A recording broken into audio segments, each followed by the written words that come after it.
우리가 지난 시간에 왜 바울은 평정심을 잃어버리고 다른 복음을 전하는 사람들을 향해서 저주하고 또한 그들에게 현혹된 이들을 향해서 바보, 어리석은 자들 이런 격앙된 어조로 그들을 책망했을까? 이 내용을 오늘 살펴보기로 했습니다. 당시 유대파 기독교인들로부터 그 바울 개인 곧 바울이 진짜 사도가 아니다라는 공격이 있었습니다. 단순히 그런 이유로 바울이 격앙되었던 것은 아닌 것 같습니다. 이제 그렇다면은 왜 바울은 다른 복음을 증거하고 또한 그 다른 복음에 미혹된 이들을 향해서 매우 격앙된 어조로 책망했을까? 어떤 이유였을까? 한번 생각해 보도록 하겠습니다. 이 초기 교회는요, 기원 후, 그러니까 예수님 태어난 이후 30년경에 예수님의 죽음, 부활, 그리고 오순절 성령의 강림과 함께 시작됩니다. 그 당시 성도 대부분들은요, 이스라엘에 거주하는 유대인들이었습니다. 그리고 오순절 성령 강림 이후에 예루살렘을 찾았던 이방 사회 가운데 흩어져 있었던 그 경건한 유대인들도 그 예수 공동체에 가입이 됩니다. 그 당시에는 뭐 교회라고 말하지 않았어요. 유대교 가운데 나사렛 예수를 메시아 그리스도로 믿는 그런 공동체였습니다. 우리 사도행전 6장 7절 말씀입니다. 하나님의 말씀이 점점 왕성하여 예루살렘에 있는 제자의 수가 더 심히 많아지고 허다한 제사장의 무리도 이 도에 복종하느니라. 이 나사렛 예수를 그리스도로 믿는 이 공동체가 점점 성장해지자 예루살렘에 있었던 대제사장과 사두개인들이 그 공동체를 핍박하기 시작합니다. 이런 이유로 제자들은 흩어지고요. 예수님의 말씀대로 온 유대 또 사마리아 그리고 이방인 지역인 곳까지 복음이 전파되게 되어집니다. 이 이방인들이 예수 공동체에 들어오기 전까지는 그렇게 큰 문제나 갈등이 없었습니다. 하지만 많은 이방인들이 예수 공동체에 가입되어지면서 유대파 기독교인들과 이방인 기독교인들 간에 문제들이 발생되고 갈등들이 일어납니다. 이 갈등의 폭발이 바로 이방인들로 구성되어진 안디옥 교회에서 크게 일어납니다. 사도행전 15장 1절입니다. 어떤 사람들이 유대로부터 내려와서 형제들을 가르치되 너희가 모세의 법대로 할 일을 받지 아니하면 능히 구원을 받지 못하리라 하니. 안디옥 교회를 구성하고 있는 이방인 성도들에게 예루살렘에서 온 유대인들은 이렇게 말합니다. 너희들이 바울이 전한 복음을 믿고 있는데 그것으로는 부족하다라는 겁니다.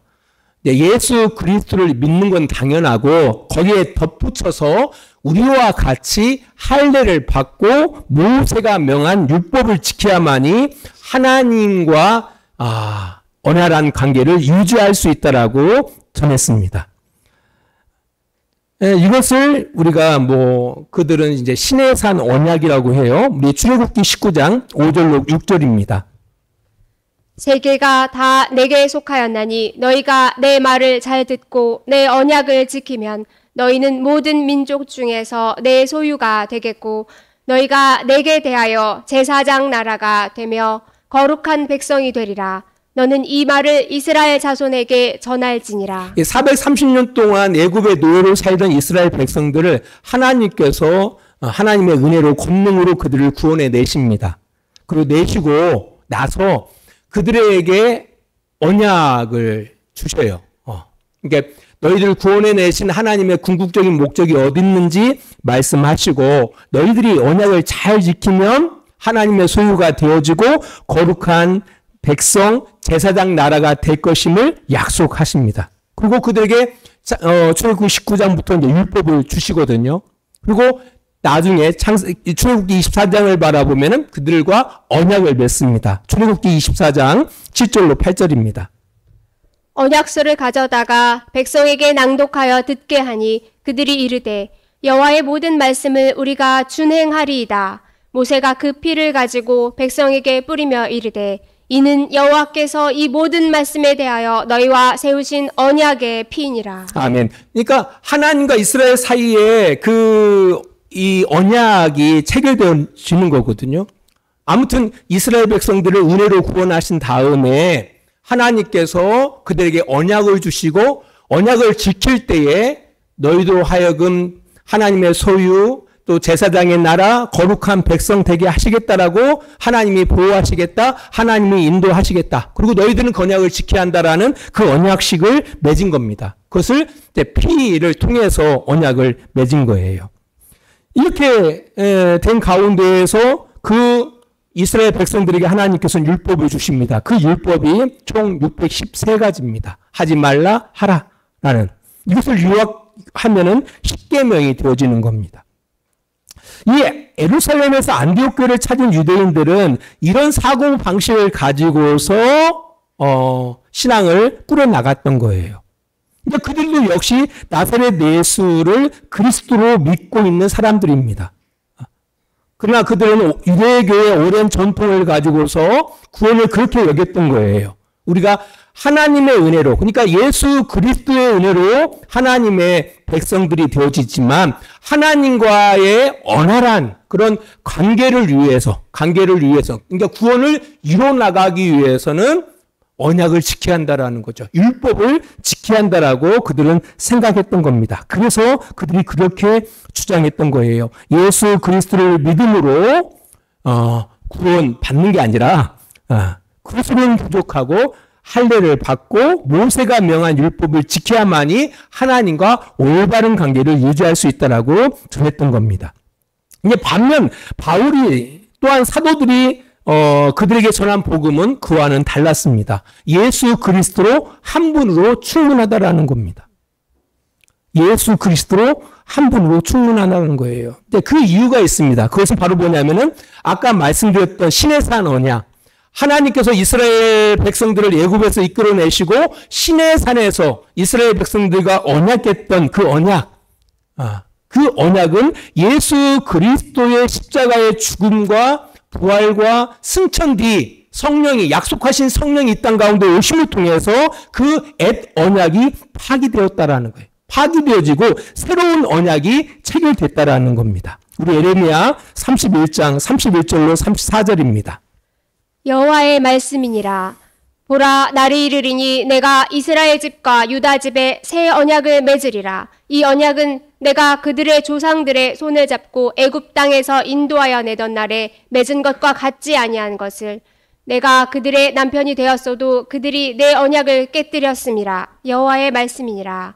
그러나 그날 후에 내가 이스라엘 집과 맺을 언약은 이러하니 곧 내가 나의 법을 그들의 속에 두며 그들의 마음에 기록하여 나는 그들의 하나님이 되고 그들은 내 백성이 될 것이라. 여호와의 말씀이니라.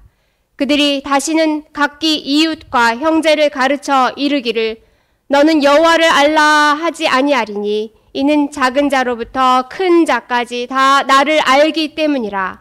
내가 그들의 악행을 사하고 다시는 그 죄를 기억하지 아니하리라. 여호와의 말씀이니라. 예수 그리스도의 십자가의 죽음과 부활 그리고 약속하신 성령님이 이 땅 가운데 오심을 통해서 믿는 성도들 안에 이미 하나님의 성령이 내주하시고 계신다라는 거예요. 믿는 성도들한테.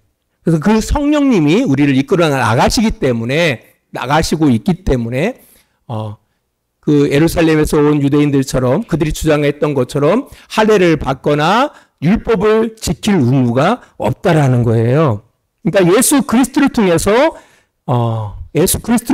우리가 재용삼을 받고 믿는 모든 사람들에게 약속하신 성령이 주어짐으로 말미암아 새 언약이 시작되어졌다고 사도 바울은 주장하고 있는 겁니다. 이제 이 차이예요, 이 차이. 근데 이제 생각해보면 이 일이 바울의 평정심을 무너뜨릴 만큼 중요한 일이냐, 그렇게 화낼 일이냐. 근데 중요한 것은 정말 이게 중요한 문제예요. 중요한 문제. 왜냐하면 우리가 신앙생활 하다 보면은 예수 믿는 것 더하기 플러스 알파들이 많이 붙습니다. 그러니까 예수 그리스도 한 분으로 충분한데 거기에다가 플러스 주일도 지켜야 하고 플러스 11조도 해야 하고 플러스 그렇지 하지 않으면은 구원을 받지 못하는 것처럼 전달한다라는 거예요. 그러나 전혀 다른 복음입니다. 그것은. 갈라디아서 1장 9절도 그 이야기를 하는 거예요. 갈라디아서 1장 9절입니다. 우리가 전에 말하였거니와 내가 지금 다시 말하노니 만일 누구든지 너희가 받은 것 외에 다른 복음을 전하면 저주를 받을지어다. 여기서 저주라는 말은 어떤 다른 이에게 재앙이 닥치기를 기원하는 행위가 아닙니까? 뭔가 저주를 한다, 저주를 퍼붓는다라는 것은 다른 사람에게 어떤 재앙이 임하거나 불행이 임하기를 기원하는 거예요. 그게 저주라는 뜻인데요. 근데 사실 그 재앙이나 불행이라는 것은 누가 허락하는 거예요? 하나님이 주관하시는 일이거든요. 하나님이. 그런 차원에서 우리가 아무리 저주를 하더라도 하나님이 허락하지 않으면 안 되는 일이거든요.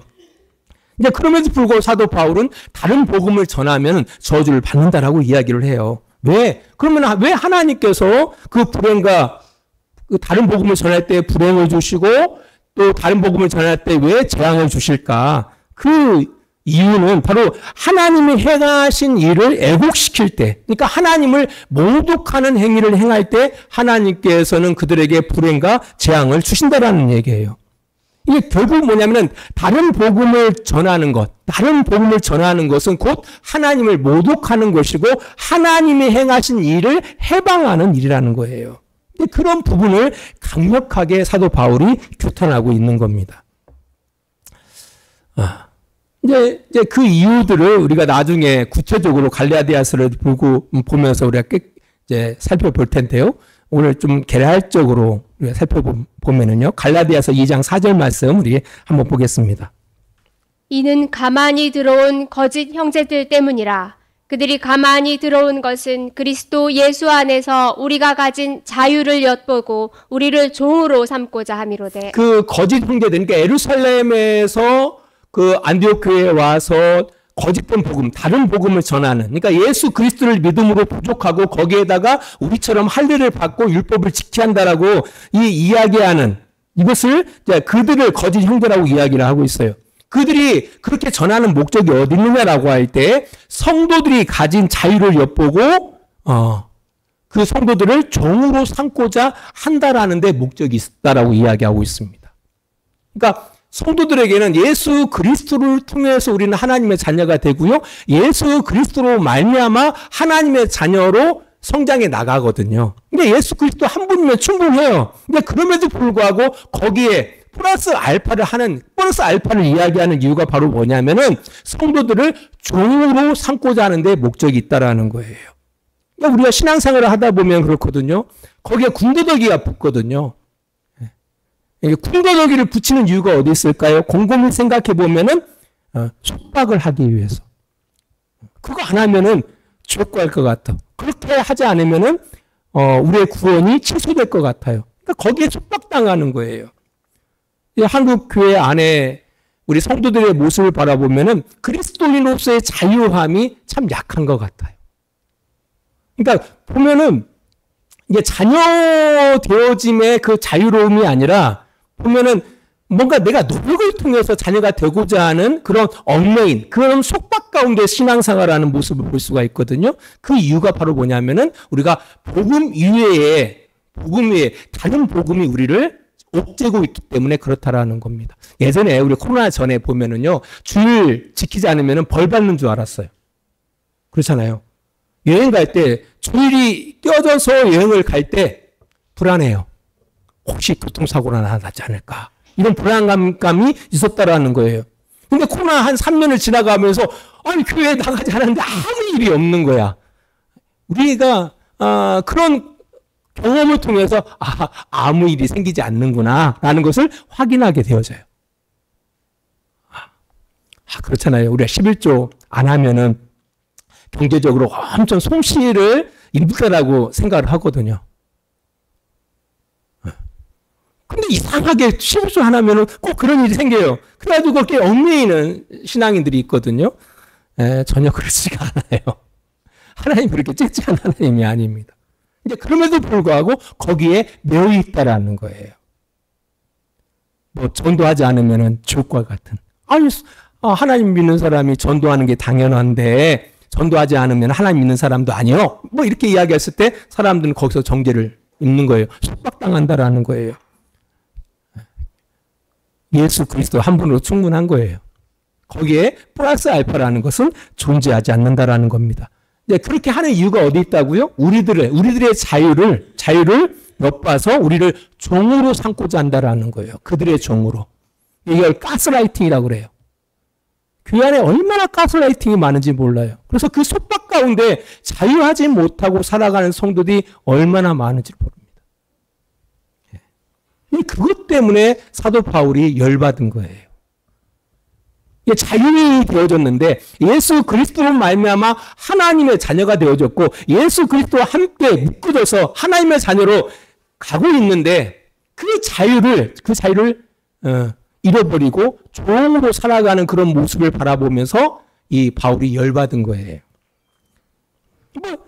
이래서 격앙된 가운데에서 그들에게 그런 이야기들 어떻게 보면 뭐 저주를 받을 것이다라고 이야기한다든지 어리석도다 갈라디아 지역의 성도들아라고 하면서 이야기를 했다라는 얘기예요.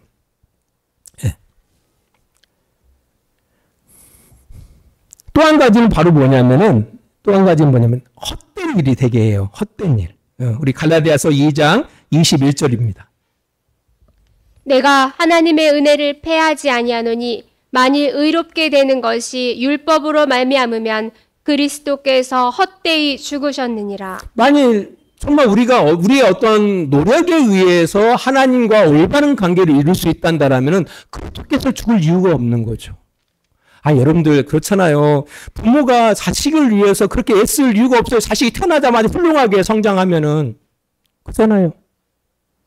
우리가 이스라엘 백성이 애굽에서 구원받는 것도 은혜고요. 우리가 예수 그리스도로 말미암아 구원받는 것도 은혜예요. 근데 이제 그 은혜에서 시작해서 하나님의 그런 자녀들로 이렇게 성장하는 데 있어서 우리가 우리 스스로의 노력에 의해서 뭔가 성장할 수 있단다라면은 교회가 뭐가 필요 있고 이스라엘 공동체가 뭐가 필요 있고 그게 뭐가 필요하겠어요? 아무 필요 없는 거 아닙니까? 근데 우리가 그렇게 되어지지 않는다는 얘기예요. 그러니까 우리 예수 그리스도로 말미암아 우리가 은혜로 구원을 받을 뿐만 아니라 예수 그리스도와 함께 우리가 커간다라는 거예요. 예수 그리스도의 그런 간섭 속에서 우리가 하나님의 사람으로 커간다라는 걸. 이제 그 일을 위해서 하나님께서 우리에게 보내주신 분이 바로 누구예요? 성령 하나님을 우리 믿는 모든 성도들에게 보내주신 거예요. 그 성령 하나님이 우리 안에서 그렇게 역사에 나가신다라는 거예요. 근데 예를 들어서 말 그대로 성령 하나님이 우리에게 오시기 위해서는 누가 필요해요? 예수님이 이 땅 가운데 오셔서 제 문제를 해결하셔야 하거든요. 해결하시고 부활하신 가운데 약속하신 성령을 보내주셔야 하는데 문제는 뭐냐면은 우리가 율법으로 하나님 앞에 옳게 우리가 노력을 해가지고 어떤 규정에 맞춰서 노력을 해가지고 하나님의 사람으로 만들어진다면은 예수님이 죽으실 이유가 없는 거예요. 또 예수님이 이 땅 가운데 오실 이유도 없다라는 거예요. 결국은 그 예수님의 그 복음을 허탄한 것으로 만들고 만다라는 거예요. 이게 예수를 2번 죽이는 거죠. 2번. 그래서 바울이 거기에서 좀 격앙된 어조로 그들에게 이야기했던 겁니다. 또 한 가지는요. 성도들의 수고를 헛된 것으로 만듭니다. 우리 갈라디아서 3장 3절로 4절입니다. 너희가 이같이 어리석으냐? 성령으로 시작하였다가 이제는 육체로 마치겠느냐? 너희가 이같이 많은 괴로움을 헛되이 받았느냐? 과연 헛되냐? 그 당시 초기 기독교의 가운데 많은 핍박들이 있었잖아요. 믿는다는 것 때문에. 이게 예수 그리스도를 믿는 어떤 삶으로 인하여 많은 핍박들이 있었거든요. 근데 그 핍박을 견디게 했던 것은 바로 뭐냐면 은혜에 있어요. 내가 하나님으로부터 받은 은혜, 내가 하나님의 자녀라는 그 은혜 가운데 그 핍박을 견딜 수 있었던 거예요. 그 당시에는 그게 다 은혜였던 거거든요, 은혜. 근데 그 이후에 예루살렘에서 온 유대인들이 이제 아니다, 은혜만 가지고 되는 일이 아니라 율법을 지켜야만이, 그러니까 어떤 조건이 들어가야만이 하나님이 인정하신다라는 그런 주장을 하다 보니까 주장을 하다 보니까 이제 어떤 일이 생기느냐라고 할 때 예전엔 그 모든 것들이 은혜 가운데에서 행했던 것들이 이제는 조건을 만드는 행위들로 바뀐 거예요.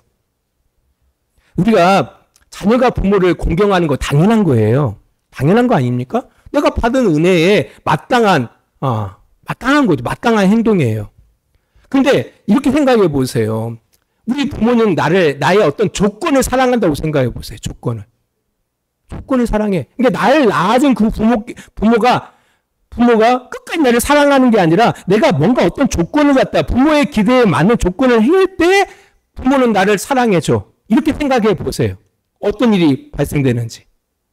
그러다 보면은 자녀들은 부모 앞에 그 조건을 만들기 위해서 노력한다라는 거예요. 부모로부터 인정받기 위해서. 이런 모습이 어떤 가정에서 이게 드러나냐면요. 편애하는 가정에서 드러나는 겁니다.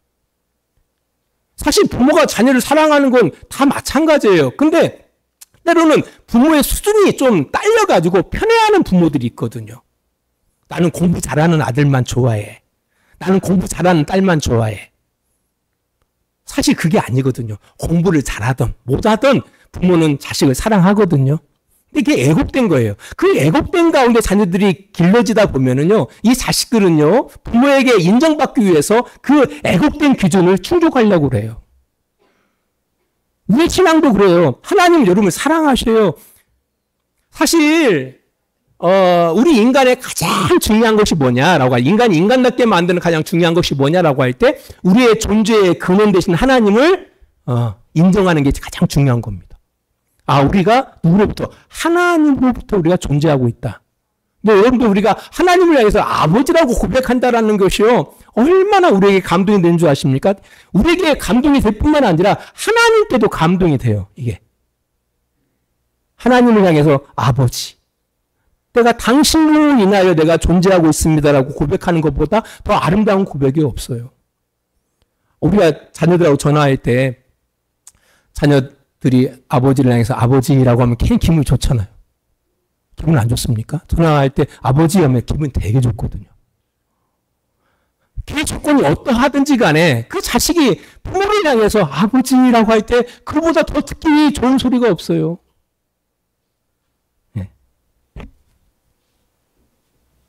사실 복음이 그런 거거든요. 복음이라는 것이. 잃어버린 아버지를 찾아주는 것이 복음이에요.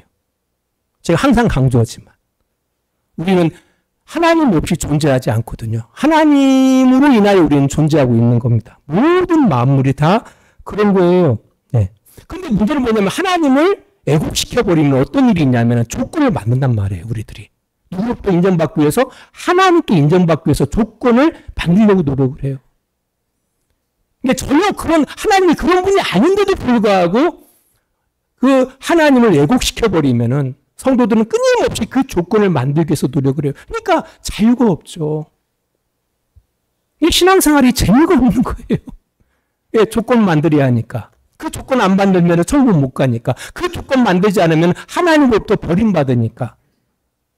하나님은 그런 하나님이 아니에요. 이 율법도 도구예요, 도구. 그래서 율법에 대해서 사도 바울은 뭐라고 이야기하고 있냐면 몽학성생이다. 몽학성생. 이게 자기 자녀들을 훌륭하게 만들기 위해서 부모가 그 자녀를 위해서 붙여준 선생에 불과하다라는 거예요. 이 율법이라는 것은. 이 율법도 도구예요. 누구를 위한 도구? 자녀를 위한 도구에 불과하거든요. 자녀를 위한 도구에 불과한데 그 도구에 뭐가 되어지는 거예요? 종이 되어지는 거죠. 사실 교도 마찬가지예요. 교회에도 누구를 위해서 존재합니까? 우리 성도들을 위해서 존재하는 겁니다. 근데 너무나 많은 한국의 성도들이 교회의 종이 되어버려요. 가정도 그렇지 않습니까? 가정이, 여러분 자녀들을 위해서 가정은 존재하는 거잖아요. 근데 가정이 자녀들의 짐이 되어버리면 어떻게 됩니까? 심각해지는 거죠. 가정이 자녀들에게 있어서 짐이 되어버려요. 전혀 그 가정을 통해서 자녀가 행복함을 못 느껴요. 꼭 앵벌이 같아. 지금 한국교회 성도들 바라보면 꼭 앵벌이 같아. 교회를 위한 앵벌이들. 왜 그럴까요? 왜 그럴까요? 바로 여기서 놓치고 있기 때문에 그래요. 놓치고 있기 때문에. 우리의 수고가 헛된 수고가 되고 있다라는 겁니다. 왜? 그 수고가 대부분 조건을 만드는 수고를 하고 있기 때문에 그렇다라는 거예요. 우리의 수고가 헛되이지 않기 위해서는요, 은혜에 반응하는 것이 되어져야 돼요. 예배도 은혜에 반응하는 것이지 우리가 어떤 조건을 만드는 것이 아니거든요. 저희 아주 가까운 어떤 장로님께서 늘 하시는 말, 난 새벽기도 한 번도 안 빠졌어. 그래서 건강하대요. 그래서 복을 많이 받았대요. 그 이야기를 쓸 때마다 가슴이 아파요. 그러면 새벽기도 한 번이라도 빠지면 안 그러나요? 주일이라도 한 번이라도 빠지면. 그러니까 사실 그들을 훈련시키기 위해서 그런 얘기를 할 수 있어요. 그걸 부정하지는 않습니다. 우리 아이들 훌륭한 훌륭한 자녀 만들기 위해서 좋은 학교로 보내잖아요. 그리고 아무튼 죽는 한이 있더라도 학교로 보내죠. 학교로 보내요. 부모는. 왜? 내 자식을 훌륭한 사람 만들기 위해서. 너 학교 안 가면 너 죽어. 심지어는 뭡니까? 협박까지 해요. 자식한테. 너 안 가면 죽어. 근데 학교 안 간다고 해서 정말 죽이는 부모가 어디 있습니까? 그게 아니죠. 그건 아니잖아요. 그러니까 부모의 마음이 그런 거죠. 내 자식을 훌륭하게 만들기 위해서. 그렇게 할 수는 있어요. 그렇게 이야기를 할 수 있어요. 하지만 그 근거 그 자체를 놓아서는 안 된다라는 거예요. 그렇게 하는 이유. 우리가 주일 성수를 해야 한다? 좋습니다. 주일 성수 필요해요. 헌금 필요합니다. 근데 그 의도를 놓쳐서는 안 된다라는 거예요. 이걸 놓쳐버리면은요, 우리의 수고가 헛된 수고가 되어지는 겁니다. 헛된 자랑거리가 되어지는 거예요. 이게 많은 성도들이 교회에서 열심히 수고하고 나중에 그 수고가 뭐가 되어집니까? 자랑이 돼요. 자랑이 될 뿐만 아니라 그 자기가 교회를 위해서 헌신한 그 헌신들이 나중에 방망이가 돼.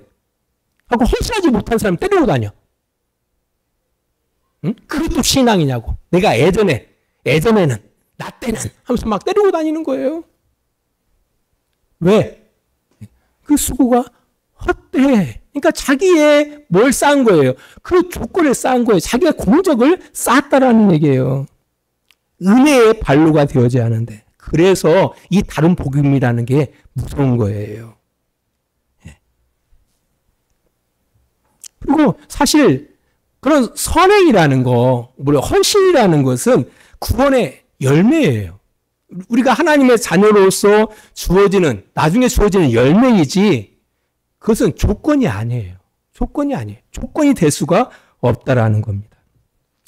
아무튼, 왜 바울이 그 다른 복음을 전하는 사람들을 향해서 그 격앙된 어조로 그들을 향해서 저주를 이야기하고 그들에게 미혹된 이들을 향하여 책망했을까? 다 이런 이유들로 인해서 바울이 그들을 향하여 저주를 말하고 또 그들을 향하여 책망하고 있다는 사실을 기억해야 한다는 겁니다.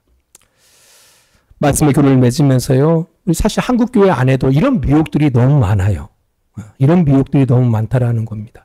사실 그런 주장을 내세우는 이유와 배경에 대해서는 충분히 이해할 수가 있습니다. 왜냐하면 한국교회 안에 입술로는 예수를 믿는다 하면서도 실제로 그 복음에 합당하게 살아가지 못하는 그런 모습을 바라보면서 그런 얘기 충분히 할 수 있다고 생각해요. 하지만 그런 우리가 조건을 만드는 예수 그리스도의 복음에다가 덧붙이는 이런 것들이 우리 믿음의 선배들로부터 사도 바울 또 사도 베드로 사도들로부터 전해들은 또 예수님을 통해서 전해들은 복음과 배치되어지는 다른 복음이라는 사실을 기억해야 한다라는 겁니다. 선행은 구원의 열매, 결과이지 조건은 될 수가 없습니다. 율법을 지키고 이런 부분들은 이제 이후에 우리가 살펴보겠지만요. 이런 차원에서 우리가 갈라디아서를 살펴볼 텐데 아무튼 기대를 하시고 말씀 가운데 나오셨으면 좋겠습니다. 기도하겠습니다. 하나님 아버지 감사합니다. 우리에게 베푸신 은혜 예수 그리스도 한 분만으로 충분합니다. 이 사실을 꼭 기억하게 하시고 어떤 흔들림 가운데서도 미혹되지 아니하고 견고한 믿음 가운데 우리의 신앙을 꾸려나갈 수 있는 주양교회 성도들이 되어지기를 원합니다.